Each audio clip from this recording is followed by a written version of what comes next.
Hello guys, welcome back to another video. This is the Football Connect. I'm your host Sam, and we are back again with another one.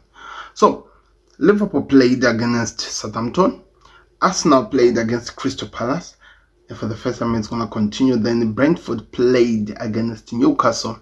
All the results are in, and we're gonna talk about the quarterfinal of the Carabao Cup going to the semi-final. One game left, Tottenham versus Manchester United, which is going to be played today.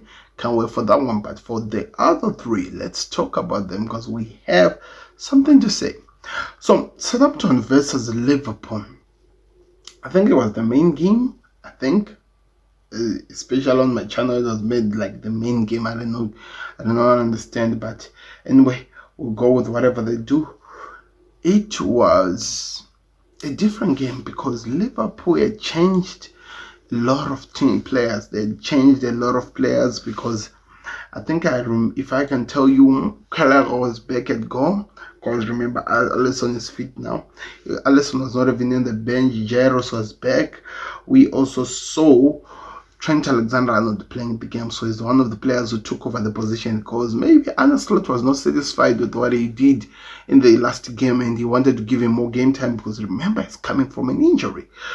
Jarrod Konza was back in the game even though he came as a substitute. Wataru Endo was playing next to Jarrod Konza as a centre back. Then we had Gomez playing the number 3 position. Remember, Joe Robertson is missing and Constantino Tsimikas, so who selected the game. What happens? Then McAllister, Morton, and Nyoni were playing as the 3. Trey Nyoni making his first debut under Arne Slot, and I'm telling you, he did not disappoint. Harvey Elliott, Darwin Núñez, and Cody Gakpo made up the front 3 of Liverpool. That's how the team was set up. And the thing that was really impressive, the one thing that I liked about this team was how Slot was still using the same tactic we used against Fulham in the game when we were men down. When I'm talking about this, I'm talking about one of the mid defenders coming up top, becoming a midfielder, or even the left back. Then we remain with a back 3 at the back. Most of the times it was Trent Alexander-Arnold, Konza, as well as Joe Gomez remaining at the back. At some point it was exchanging. Wataru Endo was exchanging with Konza, or maybe even exchange with Trent Alexander-Arnold. One thing that I love was the flexibility of the game. Tyler Morton was trying to play that, that role that we are loving so much of Ryan Gravenberch, becoming the controller, the guy who moves the ball. And I saw that he was afraid because of course he's still learning and of course he's still young. But one thing that I was really excited about, he did amazing work. He moved the ball so well. In the first half, it was irritating me because he was taking the ball backwards most of the time, but he transformed that. He grew up in confidence and he started helping the game. Also, not only doing that, but winning the balls, winning the game in the middle. Then one thing that made it even more exciting next to him was a Wataru Endo, a destroyer, especially when we lost the ball higher up the pitch, because when we lose it side, Wataru Endo was playing as a defender, so he was remaining at the position he was.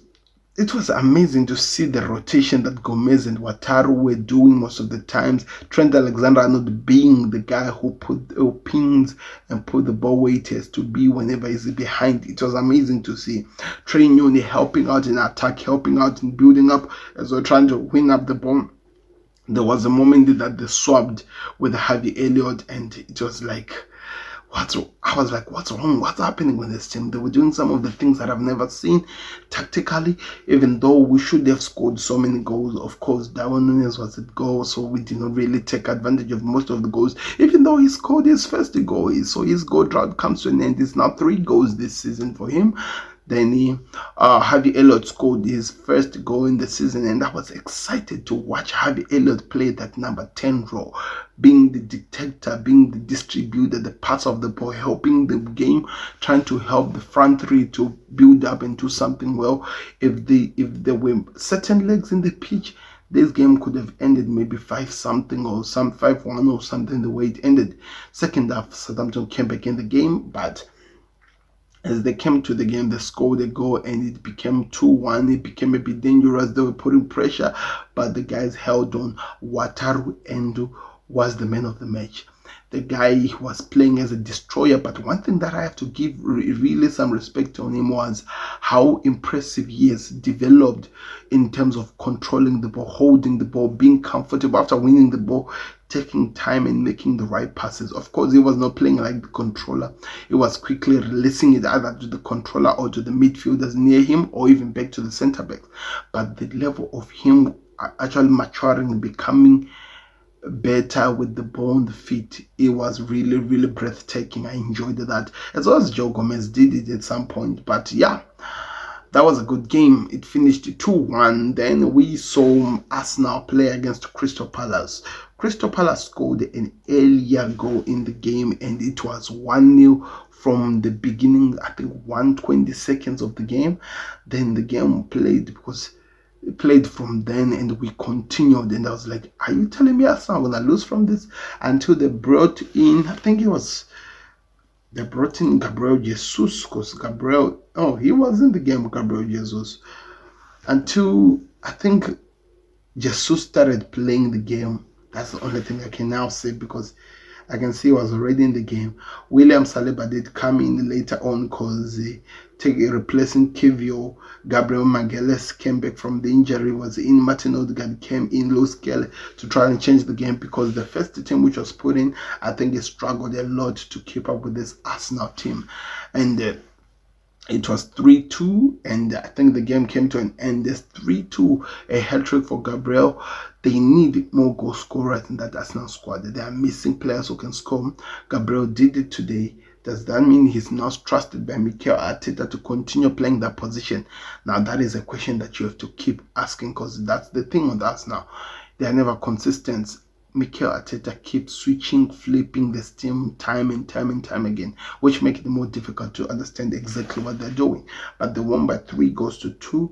Nketiah scored against his former team in the 85th minute after Gabriel Jesus' last goal, which was in the 81st minute. If Crystal Palace did better, this could have been a different game. Brentford played against Newcastle, and the Newcastle just ran the game. Tonali scored his first 2 goals for Newcastle.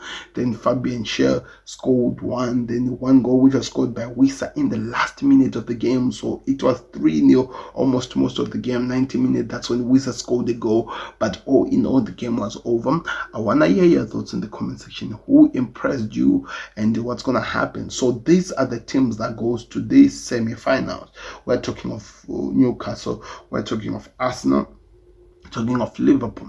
Now we wait between Manchester United and Tottenham, who makes 4 of this, as they'll be playing semi-finals. After semi-finals, finals to Wembley, or semi-finals also played at Wembley.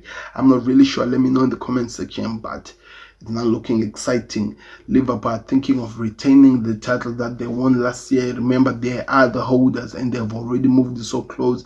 And I heard Arne Slot talking about retaining it. So it's going to be interesting to see how the game goes on.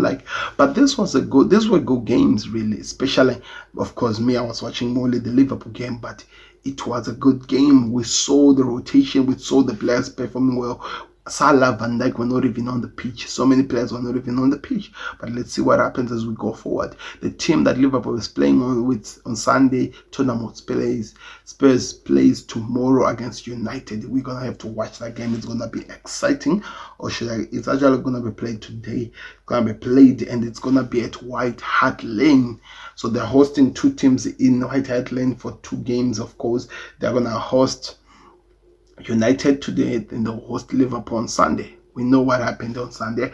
I can't wait to start building up to those games, of course, later on today. But don't forget to click the like button. Don't forget to subscribe to the Connect. The best way you support us here at TFC. I'm out. Peace. Subscribe to the Connect.